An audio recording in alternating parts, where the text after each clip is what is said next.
Depuis 8 ans, Masami Yoshizawa refuse de quitter sa ferme, située dans la zone interdite où le taux de radioactivité est 10 fois supérieur à la norme. Chaque jour, il nourrit des vaches contaminées que l'on ne pourra jamais consommer.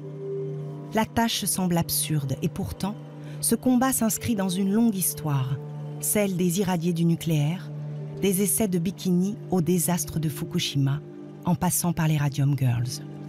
Ce film est l'histoire de ces combats. Continuer à élever mes vaches ici, c'est un acte de résistance contre l'État. Il déteste que je sois là avec mon bétail. Il n'attend qu'une chose, c'est qu'on fasse faillite et qu'on disparaisse. C'est pourquoi il est hors de question de flancher. La vie de mes vaches, c'est ma vie. Nous vivons ensemble dans la radioactivité, nous sommes comme des amis. Ce sont mes compagnons.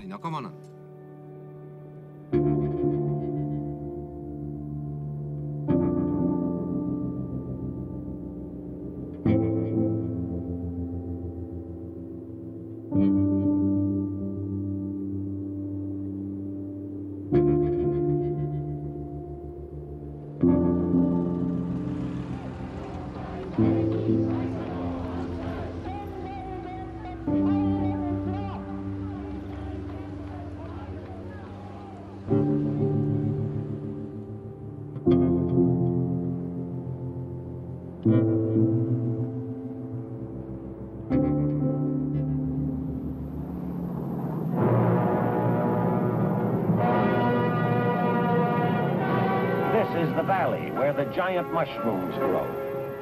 Little bomb. Big bomb. Low bursts. And high bursts.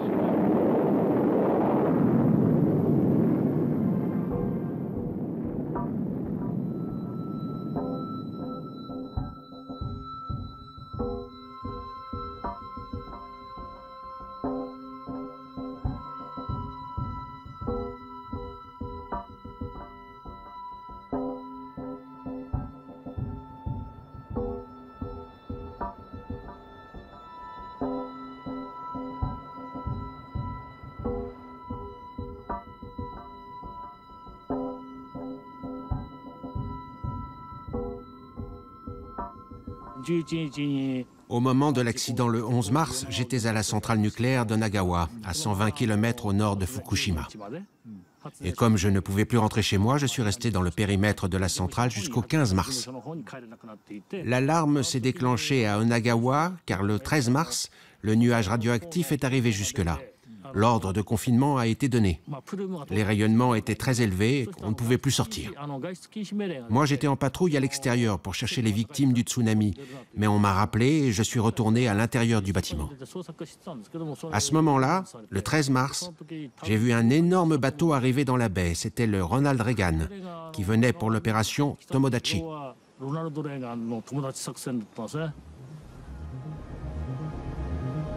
En japonais, Tomodachi veut dire « ami ». L'opération Tomodachi est une mission humanitaire des forces armées américaines venue porter secours aux victimes du tsunami. Le 13 mars 2011, au lendemain de la première explosion à la centrale de Fukushima, le prestigieux porte-avions Ronald Reagan, avec son parc aérien de plus de 70 aéronefs, se trouve pris dans le nuage radioactif qui s'échappe par bouffée de la centrale.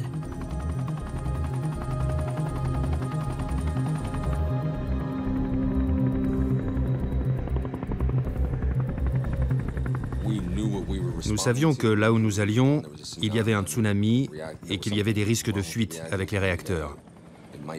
Ce que nous ne savions pas, c'était la gravité du panache et ce qui nous attendait une fois que nous serions sur place.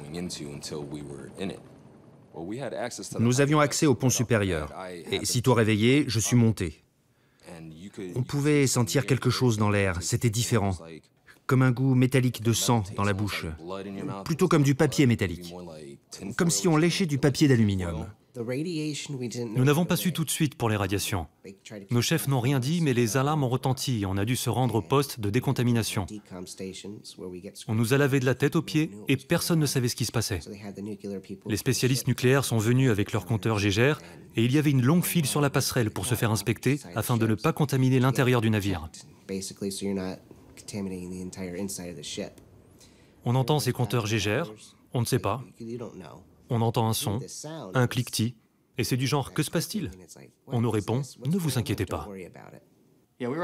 On était là depuis 3 ou 4 jours, et alors le capitaine s'est adressé à nous, par haut-parleur, pour nous dire qu'il y avait eu une fusion du cœur du réacteur à la centrale nucléaire de Fukushima.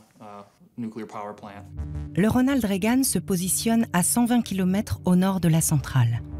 À ce moment, le vent souffle vers la mer et l'impressionnant panache radioactif se répand par vagues successives dans tout l'océan Pacifique.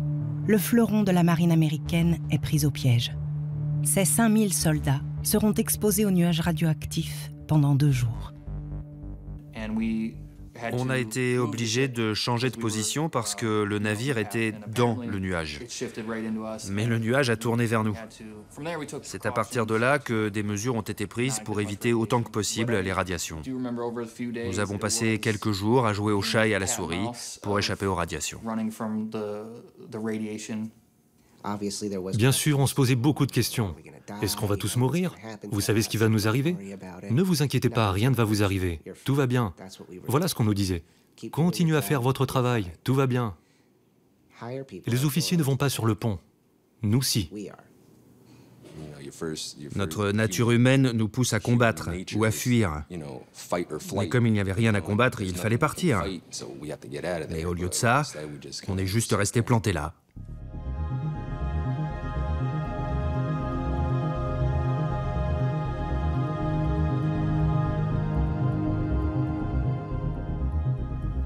Ce qui est terrible, c'est que les soldats ont appris plus tard qu'ils avaient été fortement irradiés. Quand on y pense, c'est évident. Sur les bateaux, on utilise l'eau de mer pour la boire, pour se laver. Ils ont été contaminés en respirant l'air, mais je pense que la contamination par l'eau a certainement été très forte aussi. Être irradié signifie que les radiations traversent le corps. Comment cela est-il possible? La lumière ne peut pas nous traverser, n'est-ce pas? Même si elle est composée d'ondes électromagnétiques, sa puissance n'est pas comparable. Mais la radioactivité émet une énergie gigantesque. C'est pourquoi elle peut traverser les corps. Et quand cela se produit, cette énergie est alors partiellement absorbée par les êtres vivants. C'est ainsi que les rayonnements peuvent altérer des molécules. Et cela pose problème quand il s'agit de blessures faites à l'ADN, qui est le support de nos informations génétiques.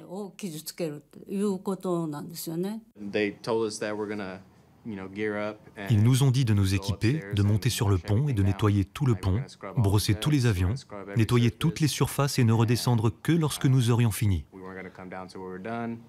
Alors on est sorti, on a commencé le travail. Mon ami Daniel était à l'époque responsable du robot nettoyeur, une machine qui sert à nettoyer comme dans les rues d'une ville. Je me souviens de lui qui était là-haut et nous, alignés les uns derrière les autres. On formait une longue file, on était tous là. On frottait le pont avec de l'eau et du savon.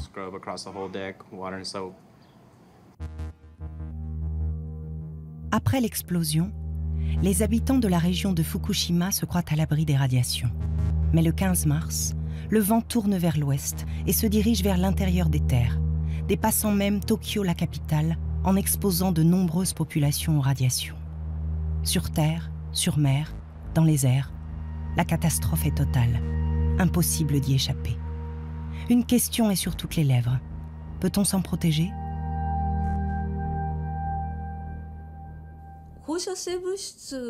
Il n'y a qu'un seul moyen pour se protéger des effets néfastes de la radioactivité. C'est de prendre de l'iode. Si on en prend, peut-être qu'on pourra au moins éviter l'apparition du cancer de la thyroïde. On n'a que ça pour se protéger. L'iode, c'est la seule chose dont on dispose. Et pourtant, on n'en a pas donné aux habitants de la région de Fukushima. Les autorités avaient de l'iode et elles n'en ont pas distribué. Je pense que c'est un problème très grave.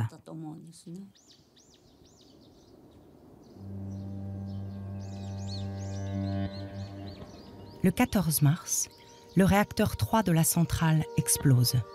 Le maire de Miharu et son adjoint décident de distribuer des capsules d'iode à tous les habitants. C'est la seule ville de la région qui prendra cette initiative, sans l'aval des autorités qui, elles, font tout pour minimiser la situation. La catastrophe révèle au monde entier le système nucléaire, la rétention d'informations ou leur dissimulation, la passivité ou la servilité des instances de régulation, l'ignorance ou l'incompétence des autorités.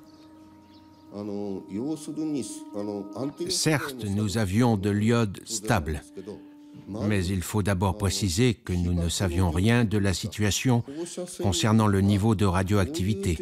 Nous n'avions rien, aucune information. Même la préfecture ne répondait pas. De toute façon, même en leur faisant confiance, le gouvernement et la préfecture n'étaient pas en mesure de protéger les populations. Nous avions beau les implorer et leur demander des informations, rien ne nous parvenait. On a donc surveillé sans cesse les communiqués en provenance de l'étranger afin de comprendre les mouvements probables de la diffusion du nuage radioactif pour essayer d'anticiper ce qui allait se passer. On était préoccupés par les mesures de prévention. Nous avons vite compris que la question de l'iode se posait en priorité et on a décidé qu'il fallait être prêt à assurer sa distribution aux habitants. Le 15 mars, les réacteurs 2 et 4 explosent à leur tour. Des doses massives de radiation s'échappent. Le personnel du site est évacué.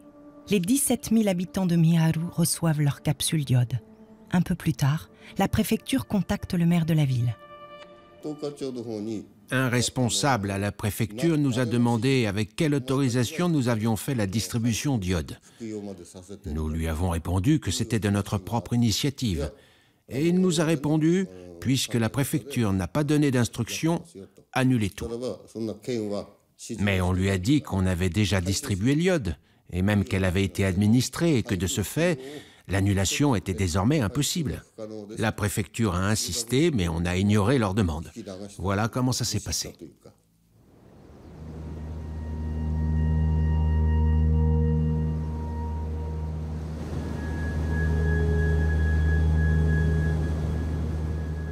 En principe, on doit prendre les pastilles d'iode au moment de l'accident ou avant, on est d'accord.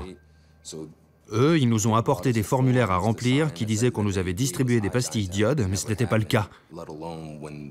Ces formulaires ont été sortis bien après les faits, et même si on nous avait donné de l'iode à ce moment-là, ça n'aurait servi à rien.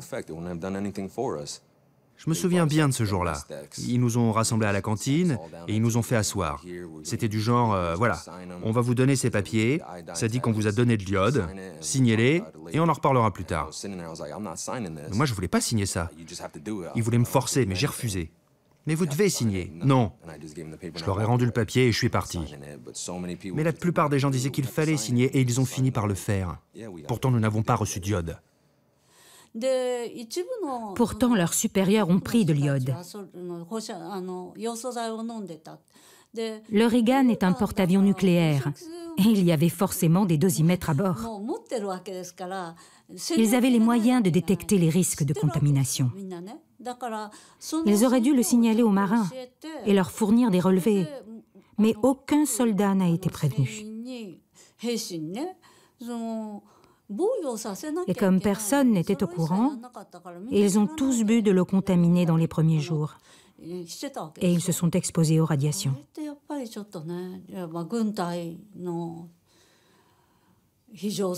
On reconnaît là la rigidité de l'armée. Comment les officiers ont-ils pu agir ainsi, alors qu'ils savaient ? Dans ma famille, il n'y a jamais eu d'antécédent de maladie cardiaque. J'ai été exposé aux radiations dans la marine. Quand j'en ai parlé au cardiologue, il m'a dit que cette exposition pourrait être la cause de ma maladie. Il ne comprenait pas pourquoi un homme de 27 ans avait déjà des problèmes cardiaques, surtout en menant une vie active. Je vais vous poser des questions, ne me mentez pas. Je veux savoir si tout va bien se passer pour moi, pour mes enfants, si mon avenir sera sans problème, si mes enfants n'ont rien à craindre. J'ai besoin de savoir tout ça. Je demande donc au service médical des anciens combattants, pouvez-vous m'examiner? Un simple examen, rien qu'une fois. Et on me dit de revenir si je perds un membre. Que se passe-t-il si mon fils perd un bras? Vous m'examinerez alors? Je veux savoir. Je veux juste connaître la vérité. Tout le monde a été touché. Qu'ils en aient conscience ou non, ils ont tous été contaminés par ce genre de choses, parce qu'ici, on a fait des essais nucléaires dans les années 50 et 60. Et ils ont infligé à leurs compatriotes des doses radioactives. Mais pourquoi sur leur propre peuple? Pourquoi on fait ça aux gens? Le bilan actuel des victimes du Ronald Reagan est de 25 personnes décédées. En 2015, plus de 400 soldats malades ont porté plainte contre TEPCO. Les 4 soldats ont aujourd'hui quitté l'armée à cause de ces maladies, dont le lien avec leur exposition aux rayons n'est pas reconnu.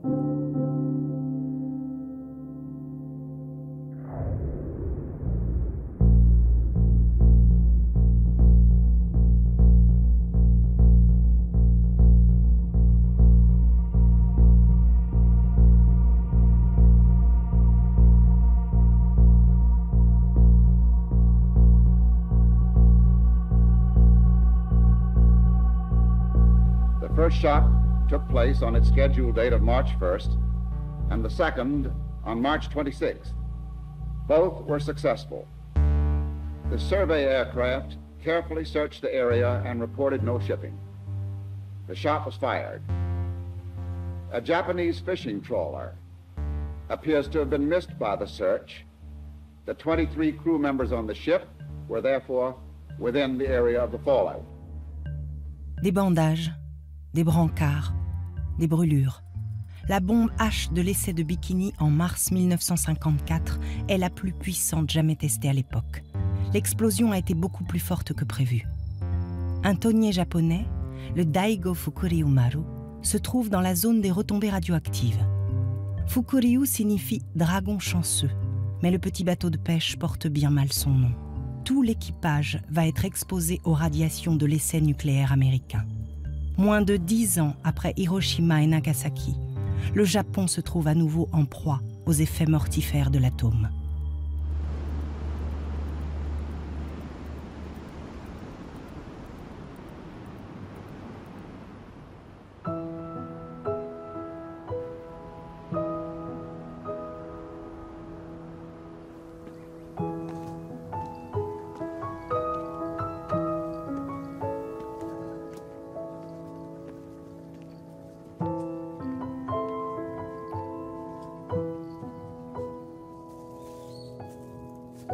25 ans plus tard, dans les années 80, M. Yamashita, professeur de lycée, fait la rencontre de Madame Fuji. Madame Fuji et son fils, Setsuya, ont été irradiés lors du bombardement atomique de Nagasaki. Mais à l'âge adulte, Setsuya est irradié une deuxième fois. Devenu pêcheur, il s'est en effet trouvé lui aussi dans la zone de l'essai nucléaire de Bikini. Setsuya et sa mère sont aujourd'hui enterrés dans ce cimetière, où M. Yamashita vient leur rendre hommage.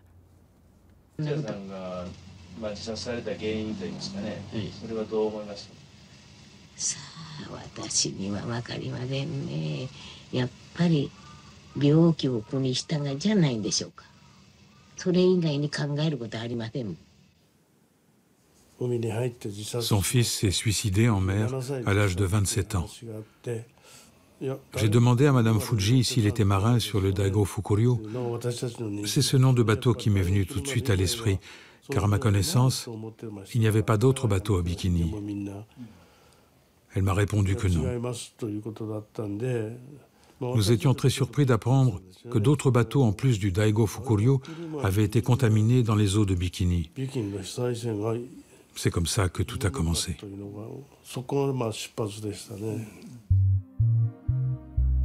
Intrigué par l'histoire de Setsuya, M. Yamashita décide de mener l'enquête. Avec ses lycéens, il part à la recherche des pêcheurs présents autour de l'atoll de Bikini en 1954 et distribue des questionnaires dans la région de Kochi, interrogeant environ 300 personnes. Les résultats ne se font pas attendre. M. Yamashita découvre, stupéfait, que contrairement à la version officielle, le Daigo Fukuryu n'est pas le seul bateau à avoir été exposé à la radioactivité des essais nucléaires américains. Bien au contraire, cette coque de bois, aujourd'hui présentée dans un musée, est en quelque sorte l'arbre qui cache la forêt.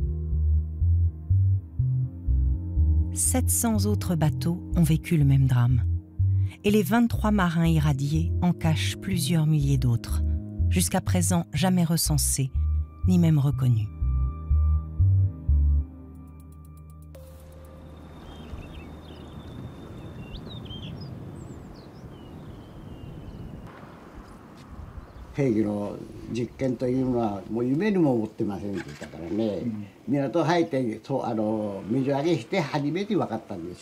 Jamais on n'aurait pu imaginer qu'il y avait des essais nucléaires là où on se trouvait. C'est en arrivant au port, au moment de décharger, qu'on a entendu parler de tout ça. Sur le bateau, il y avait à bord de l'eau potable à volonté. Mais pour la toilette, on s'aspergeait de la tête aux pieds avec de l'eau de mer.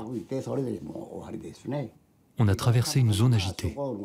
À chaque fois qu'il y avait de la houle, on sortait sur le pont et là, on en profitait pour se laver. Ça a été comme ça pendant toute la traversée.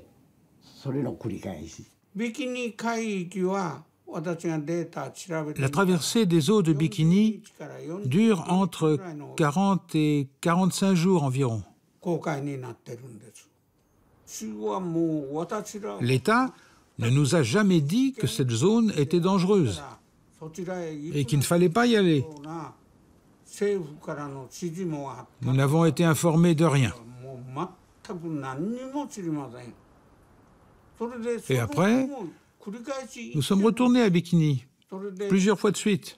On s'est nourri tous les jours avec le poisson qu'on pêchait, tous les jours, matin, midi et soir. On mangeait surtout les viscères. Et c'est seulement plus tard qu'on a appris que ce sont ces parties-là qui sont contaminées en premier.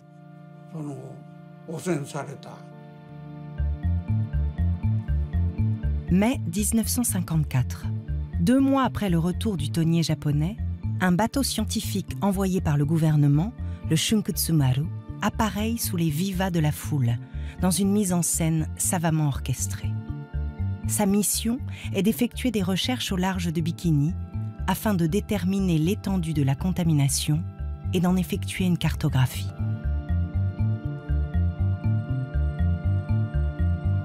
On sonde les marées, on ausculte les crevettes, on scanne les poissons.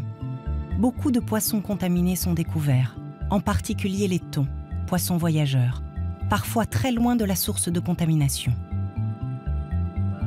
Partout dans l'archipel, les compteurs Geiger cliquettent. Les ingénieurs en gants blancs se pressent autour des amas de poissons. Tous les ports du Japon mesurent les radiations pour vérifier les niveaux de contamination. La carte suivante révèle l'ampleur du désastre. Les points rouges, une véritable variole radioactive, figurent les endroits où a été prélevé du poisson contaminé. La zone dangereuse s'étend bien au-delà de celle déclarée par les Américains, jusqu'au rivage des Philippines, de Taïwan, du Japon. Le poisson radioactif est déclaré impropre à la consommation. Immense gâchis. Toute la pêche, notamment du thon, est rejetée à la mer. La crainte s'empare des marchés. La peur du poisson radioactif et la pénurie provoquent une crise sans précédent. Les pêcheurs se retrouvent en difficulté et leurs syndicats demandent des indemnisations au gouvernement. Pendant ce temps, à Bikini, les essais nucléaires américains continuent.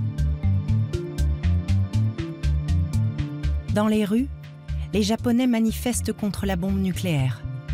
L'expression Shinohai, les cendres de la mort, qui désigne les retombées radioactives, se répand dans les médias. Le mouvement s'installe et prend de l'ampleur. Ces joyeuses cavalcades et ces banderoles déployées inquiètent les États-Unis. En pleine période de guerre froide, ils décident d'intervenir. If Japan were to fall under Soviet domination, the gain for communism would be tremendous. To prevent this possibility, a strong, well-defended Japan is vitally important and necessary. Début décembre 1954, un nouveau gouvernement est mis sur pied sous influence américaine. Le 10 décembre, on réhabilite des politiciens qui ont contribué au régime militariste, dont des criminels de guerre, pour former un nouveau gouvernement. 27 décembre, l'un d'entre eux, Mamoru Shigemitsu, ministre des Affaires étrangères, demande aux États-Unis 2 millions de dollars. Cette somme est destinée à acheter le silence des pêcheurs. Au même moment, libération en masse d'anciens prisonniers militaires, en vue de reconstituer l'armée japonaise. Les Américains lancent alors une grande campagne de propagande pour l'énergie nucléaire. Les dessins animés fleurissent, commandés à Walt Disney ou ses collaborateurs pour donner de l'atome une image rassurante et même féerique. Les géants de l'atome, surgissant de l'écran comme des génies de la lampe d'Aladin, sont toujours nos amis. The atomic age was born. Truly the superpower which man has released from within the atom's heart is not one, but many giants. One is the warrior, the destroyer. Another is the engineer, seeking to provide vast quantities of energy to run the world's machines. L'exposition Atom for Peace a lieu en 1955 dans une vingtaine de villes. Ironie de l'histoire ou cynisme, même Hiroshima et Nagasaki n'y échappent pas. Les États-Unis et l'URSS sont alors lancés dans une course à la bombe frénétique. Mais plus de 2 millions de visiteurs viennent s'émerveiller devant une industrie nucléaire soudainement convertie à l'usage pacifique de l'atome.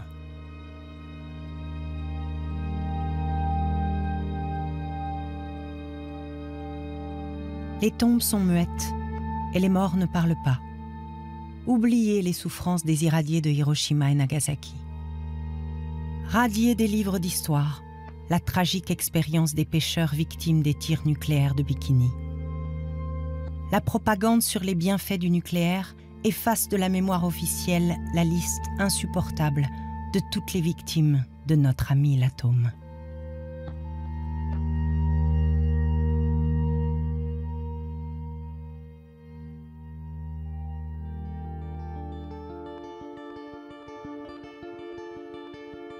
La radioactivité, un phénomène physique qui peut à la fois meurtrir et soigner, guérir ou détruire. Découverte par Henri Becquerel, elle a été étudiée par un couple de légendes, Pierre et Marie Curie, prix Nobel de physique en 1903.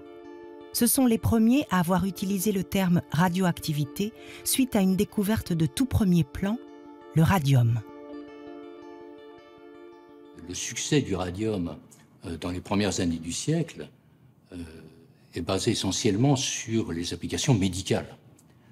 Alors, ces applications médicales, c'est en fait le couple Curie, et Pierre Curie en particulier, qui ont mis le doigt dessus très, très rapidement, en particulier avec l'histoire d'Henri Becquerel, qui oublie un petit sachet de radium dans sa poche de gousset et qui s'ouvre à Pierre Curie en disant « Écoute, c'est drôle, j'ai une brûlure juste en face du petit sachet où j'avais la poudre de radium. » Et à ce moment-là, Pierre Curie, volontairement, s'applique durant quelques heures sur son avant-bras gauche un petit sachet de sel de radium, et effectivement, lui aussi, va voir apparaître une sorte de brûlure qui laissera une cicatrice.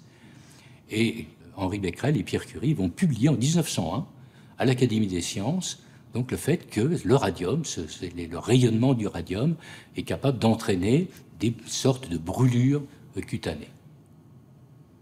Et alors, en parallèle, il y a eu un développement également industriel basé essentiellement sur le fait de la luminescence du radium. Dans cette luminescence dans le noir que Marie Curie avait observée dès le début de ses recherches et dès la découverte du radium.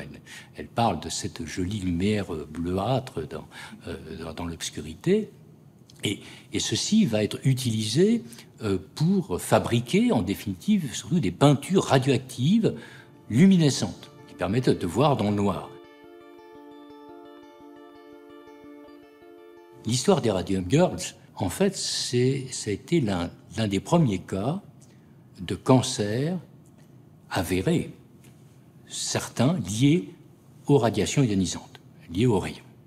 Donc ces jeunes femmes, ces jeunes filles qui peignaient les cadrans de montres ou autres, les aiguilles de montre, les aiguilles de réveil avec la peinture au radium, et à qui on avait dit, ben, écoutez, pour faire de très jolis petits points, affinez votre pinceau avec les lèvres, vous allez voir, ça va être beaucoup plus joli et ça ira plus vite. Sauf que, faisant ça, affinant leur pinceau avec les lèvres, elles déposaient du radium sur leurs lèvres, ce qui fait qu'un certain nombre d'entre elles ont développé des tumeurs extrêmement rares qui s'appellent des sarcomes de la mâchoire, d'énormes tumeurs. Bien.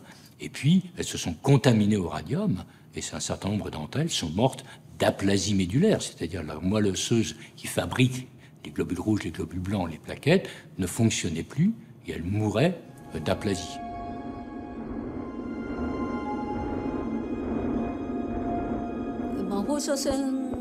Les radiations émettent une énergie importante, et quand elles provoquent des lésions de l'ADN, ce n'est pas réparable, car ce sont des lésions complexes. Lorsque cela se produit, les cellules dotées d'un mécanisme de réparation déclenchent une correction. Mais comme la lésion est complexe, des erreurs de recopiage viennent le plus souvent s'inscrire dans l'ADN lors de cette réparation. C'est ainsi que s'effectuent des modifications de structure. Par exemple, des chromosomes qui ne reconnaissent plus leur place. L'ADN peut subir toutes sortes de transformations. Par exemple, un gène qui empêche l'apparition de tumeurs perdra ses caractéristiques de protection et sera susceptible de provoquer un cancer. Donc personnellement, dans mes cours, pendant des années, donc je racontais cette histoire dans le cadre de ce que j'appelais les cancers. J'avais un cours qui s'appelait les cancers radio-induits. Et donc, bien évidemment, je commençais quasiment par cette histoire des radium girls. Et bien entendu, j'abordais le côté historique et le fait qu'il y a eu un procès et qu'en définitive, les pauvres filles ont plus ou moins perdu ce procès. Le procès a eu lieu en 1927, avec 5 radium girls qui ont attaqué la Radium Company. On s'est aperçu que, ma foi, la compagnie était tout à fait au courant des dangers. Parce qu'à l'étage au-dessus, les ingénieurs, ils se protégeaient. On a considéré que le procès n'avait pas lieu d'être et il y a eu un arrangement hors cour de justice, comme on fait souvent aux États-Unis, c'est-à-dire on s'arrange avec un peu de sous, mais comme qu'elles venaient souvent de milieux relativement pauvres, les familles et les jeunes femmes et jeunes filles elles-mêmes ont dit bon après tout c'est mieux que rien, on va prendre ça et on va se taire.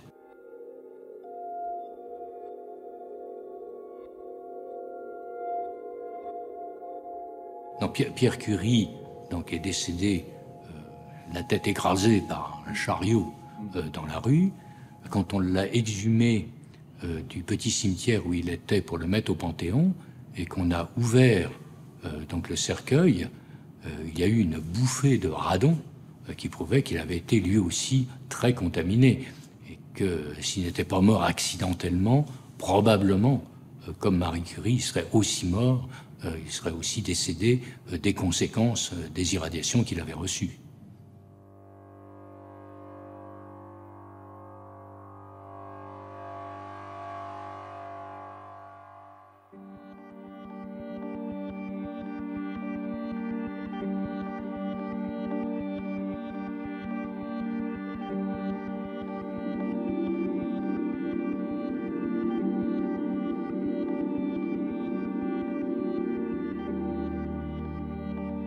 De face, de profil ou de dos, des femmes, des hommes, des enfants. Dès le début de l'occupation américaine, une grande enquête médicale est lancée sur les irradiés des bombardements atomiques. Son but ? Mesurer les effets de la bombe sur le corps humain. Un laboratoire spécial est créé pour évaluer les effets sanitaires de la radioactivité. Sa particularité, c'est un laboratoire de recherche et non pas un hôpital. C'est-à-dire qu'on y observe les malades, mais qu'on ne les soigne pas. De victimes de la bombe, les irradiés deviennent, de surcroît, des cobayes.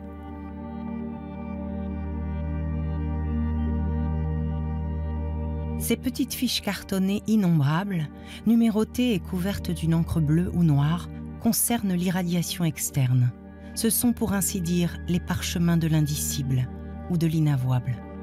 Problèmes de peau et lésions oculaires, troubles de la menstruation, perte de cheveux, anémie, tumeurs, diarrhée, vomissements, malaises, décès. Les fiches s'accumulent, les pages se tournent et reste intact le grand silence des radiations. Quand des rayonnements extérieurs de sources radioactives irradient le corps, on parle d'irradiation externe.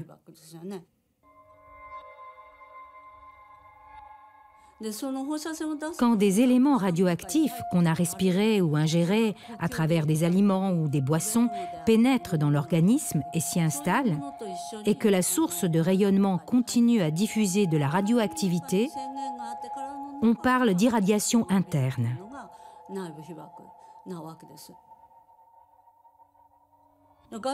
Dans le cas de l'irradiation externe, si on met en place un bouclier de protection ou qu'on s'éloigne de la source de rayonnement, on peut éviter l'irradiation.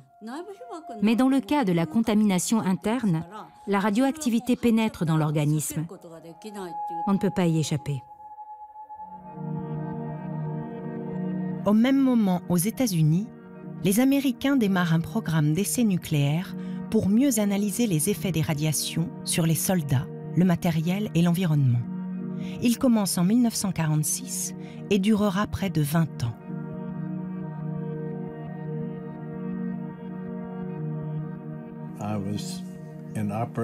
C'était pendant l'opération Hardtack en 1958. J'ai participé à 28 tirs d'armes atomiques. L'opération Hardtack est une série d'essais nucléaires, atmosphériques et sous-marins qui se déroule du 28 avril au 18 août 1958 dans les îles Marshall. 35 essais en 83 jours, soit pendant 3 mois, presque un essai tous les 2 jours.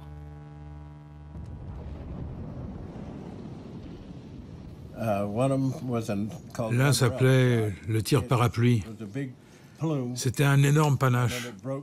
Il a explosé juste à côté d'un bateau qui s'est brisé en deux, propulsé dans les airs comme un jouet.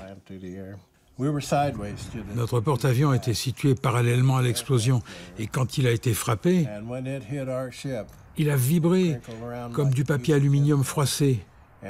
Il s'est incliné à 49 degrés. Tout le monde pensait que nous allions nous renverser. Ils avaient un système de lavage qui fonctionnait, mais je pense que ça ne faisait que remettre de l'eau radioactive sur le bateau. Et alors que j'étais dans la colonne de l'ascenseur, ils sont arrivés avec des compteurs Geiger et ils m'ont dit « Fiche le camp d'ici, ça craint, c'est complètement radioactif ». Alors je suis sorti et j'ai dû aller au poste de décontamination me déshabiller complètement, prendre une douche et vérifier mes ongles au compteur Geiger.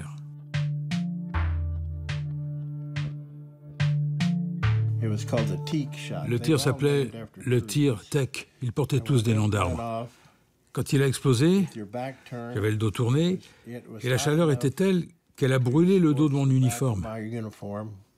Il fallait mettre les bras et les mains sur les yeux et vous pouviez voir les os de vos bras.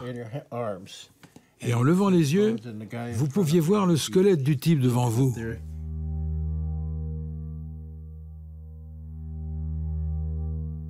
Après avoir été irradiés 3 fois en une seule journée, un paquet d'entre nous est tombé sérieusement malade. Et à l'infirmerie, ils nous disaient juste « Oh, il y a beaucoup de cas de grippe en ce moment, vous inquiétez pas ». Ils vous donnaient un médicament appelé APC, qui n'était rien d'autre que de l'aspirine, je crois. Ils nous ont dit qu'il n'y avait aucun risque, que nous n'étions pas assez près. Vous n'avez pas reçu assez de radiation pour vous causer de maladies. Ce sont de faibles doses de radiation. Vous allez simplement les éliminer.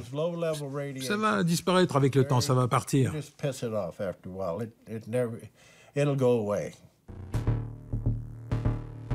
Les militaires américains ont systématiquement minimisé les effets des radiations reçues par leurs soldats. Mais que dire alors des autorités de l'Union soviétique qui, en 1986, envoient des hommes, faces recouvertes d'une muselière de cuir et vêtements lestés de plomb, dans la fournaise radioactive de Tchernobyl pour déblayer les décombres de la centrale. Ils seront surnommés les liquidateurs.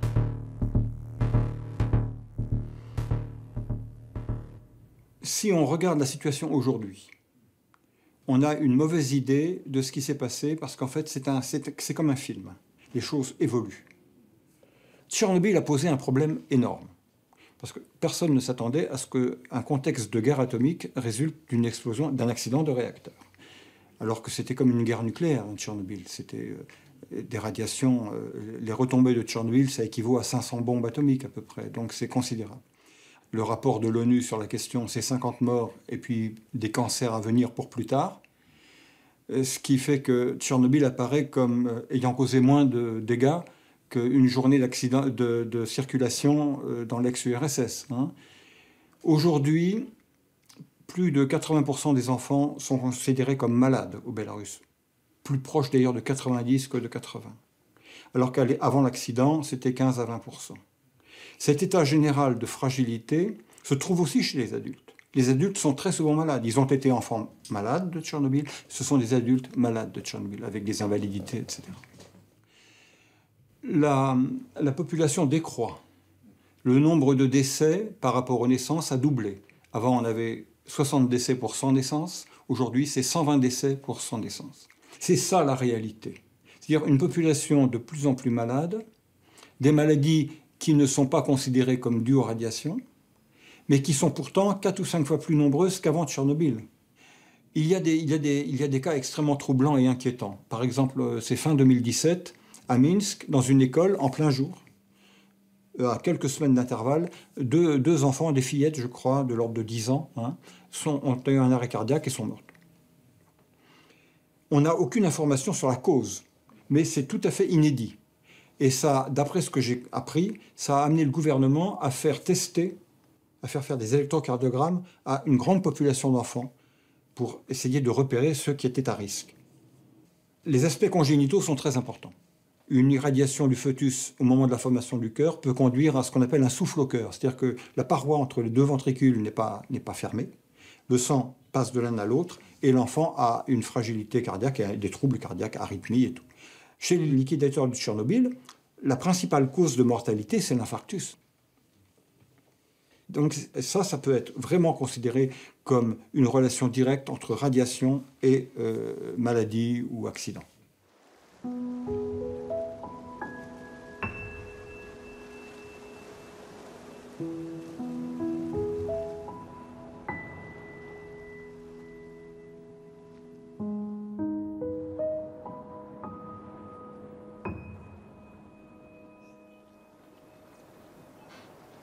En 2011, la catastrophe nucléaire de Fukushima et la pollution radioactive de la mer qui s'ensuit, la plus grave jamais enregistrée, relancent le débat des pêcheurs contaminés de Bikini. Masatoshi Yamashita reprend son enquête. Lors de la catastrophe de Fukushima, nous nous sommes tous mobilisés, car on s'est tous sentis concernés. On a compris que si l'affaire des pêcheurs irradiés de Bikini ne trouvait pas d'aboutissement, Fukushima aussi risquait de subir le même sort.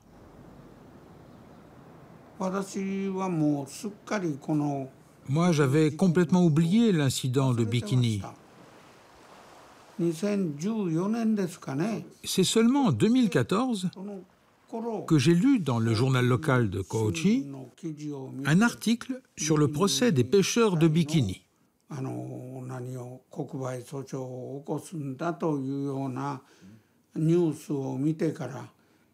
ce moment-là, je me suis tout de suite renseigné et j'ai rencontré les marins concernés.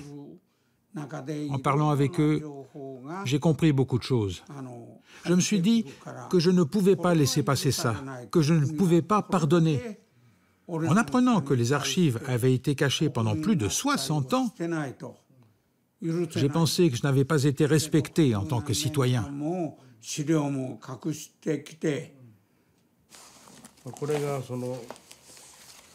Tout ce qu'on a pu trouver, Ce sont des informations que l'agence de pêche du gouvernement a remises à un député en février 2015.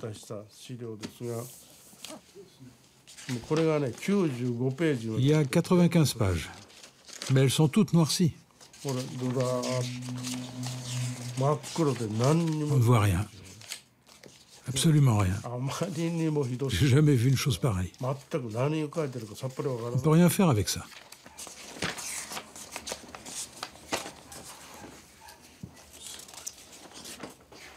Le gouvernement actuel a essayé d'effacer l'histoire. Il s'agit d'un acte délibéré. C'est un gros problème. En 2015, 60 ans après les faits, 45 pêcheurs japonais irradiés par les retombées radioactives de Bikini portent plainte contre le gouvernement japonais pour dissimulation d'informations.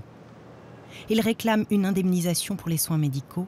Ils réclament aussi, tout simplement, la vérité.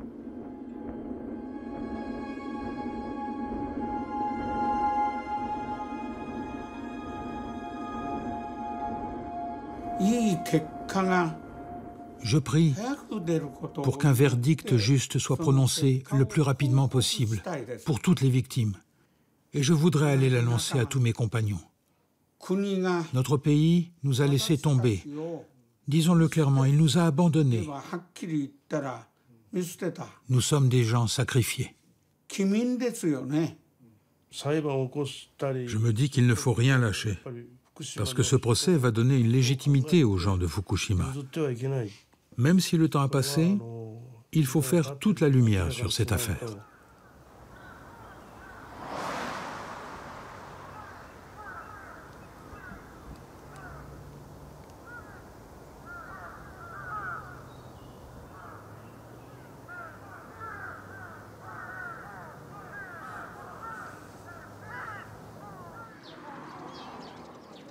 À Fukushima aujourd'hui, une trentaine de procès sont en cours, notamment pour défendre les droits des enfants exposés au risque des radiations.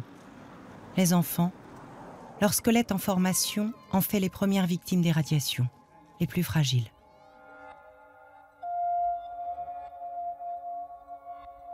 Les plaignants revendiquent pour les enfants la reconnaissance du droit à l'évacuation, ainsi que du droit de vivre et d'être éduqués dans un endroit non contaminé. Ils accusent le gouvernement et les autorités de Fukushima d'avoir causé leur irradiation par négligence et par dissimulation.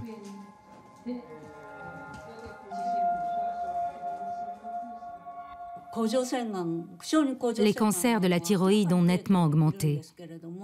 Mais les experts n'ont cessé d'affirmer qu'il n'y avait pas de lien de cause à effet avec la radioactivité.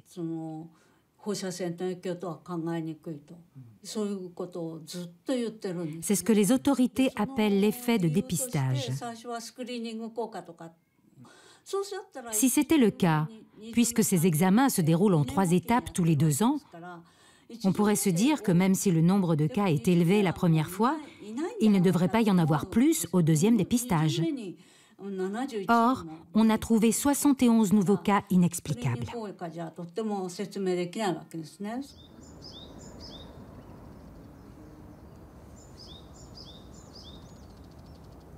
Les familles dont l'enfant est atteint d'un cancer sont isolées et discriminées. Aujourd'hui, c'est la première fois qu'elles se confient à un média.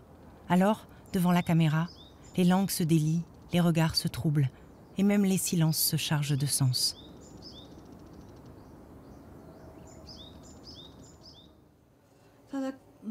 Autour de nous, très peu de gens ont pris l'initiative de faire les examens de la thyroïde. Et ça me met mal à l'aise. Je me dis qu'ils se mettent peut-être en danger. Et si j'aborde le sujet, certaines personnes ont l'air de me juger en insinuant que je m'inquiète encore et toujours. Je me dis que je dois toujours garder en tête qu'il n'y aura à l'avenir que mon mari et moi pour accompagner notre fille et protéger sa santé. Je pensais que ces choses n'arrivaient qu'aux autres. Je n'imaginais pas que ça pourrait être moi. Pendant les examens, j'ai vu qu'il y avait vraiment une trace noire. J'avais du mal à y croire. Jusqu'à ce moment-là, je prenais tout à la légère. Et puis quand j'ai vu ça de mes propres yeux, j'ai eu peur. Je n'en suis pas encore à l'opération. Je ne ressens pas de pression, mais pourtant c'est difficile d'en parler avec mes amis. Même si je leur en parle, mes amis ne se sentent pas concernés. Quand je leur raconte ça, j'ai l'impression qu'ils ne me croient pas.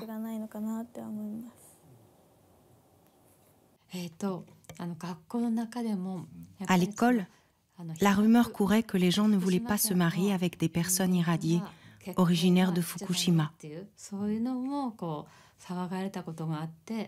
Ma fille est inquiète et elle n'arrête pas de répéter qu'elle ne pourra jamais se marier. Je me dis qu'il faut que je vive sans m'inquiéter. Oublier que j'ai été opéré. Continuer à vivre comme si cela ne m'était pas arrivé. J'ai pensé qu'il y avait un lien avec l'accident de la centrale.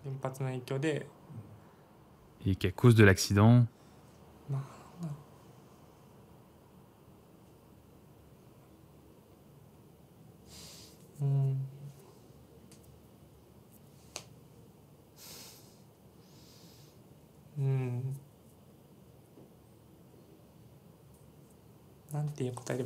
Je ne sais pas quoi dire.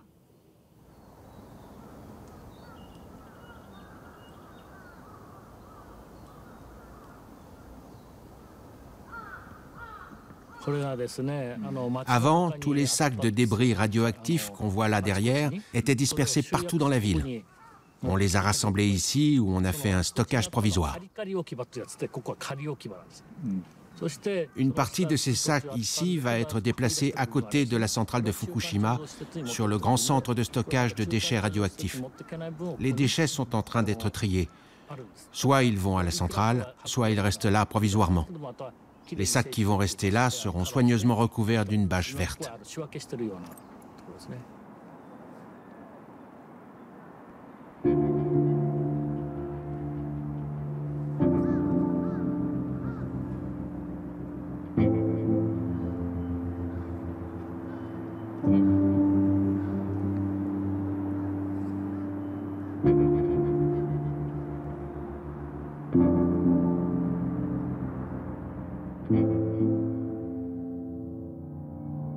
Des réservoirs bleus, blancs, gris.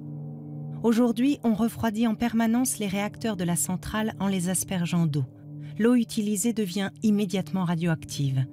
Des centaines de cuves stockent plus d'1 million de tonnes d'eau contaminée. L'espace de stockage arrivera à saturation en 2022. Pour résoudre le problème, ou plutôt l'évacuer, le gouvernement a, tout simplement, l'intention de vider les cuves d'eau radioactive dans la mer.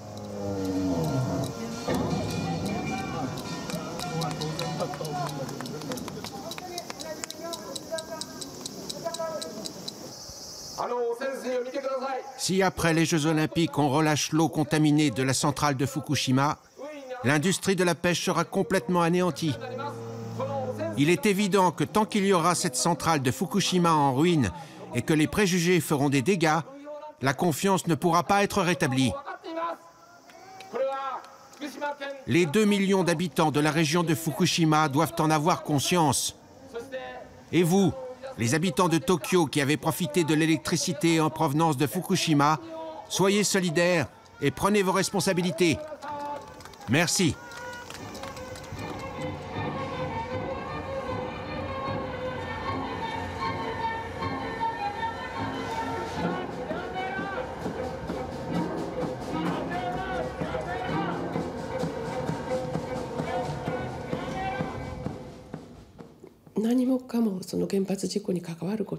On dissimule progressivement tout ce qui touche à l'accident nucléaire pour faire comme si rien ne s'était passé. Actuellement, c'est l'impression que j'ai sur la politique menée après la catastrophe de Fukushima. Quelle est la situation des gens? Même 8 ans après, on ne peut pas nier le fait que la population reste toujours angoissée face à la radioactivité. Même si les gens semblent avoir oublié, l'inquiétude s'est installée en eux. Et on les accable en leur faisant croire qu'ils sont bizarres de s'angoisser, que s'ils ressassent toujours les mêmes doutes, c'est qu'ils sont un peu dérangés. C'est dans tous les domaines une orchestration bien maîtrisée. Fukushima est devenu le théâtre d'une multitude d'actions qui vont en ce sens.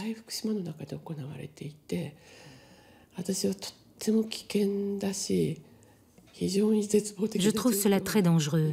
C'est une situation désespérante.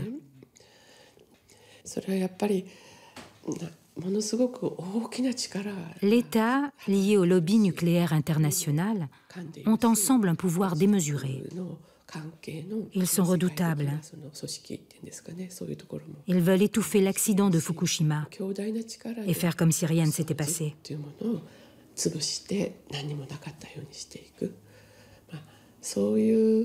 Le pays est la proie de manipulation à travers ce genre d'opération. Il faut que tout le monde en soit pleinement conscient, sinon nous allons tous disparaître.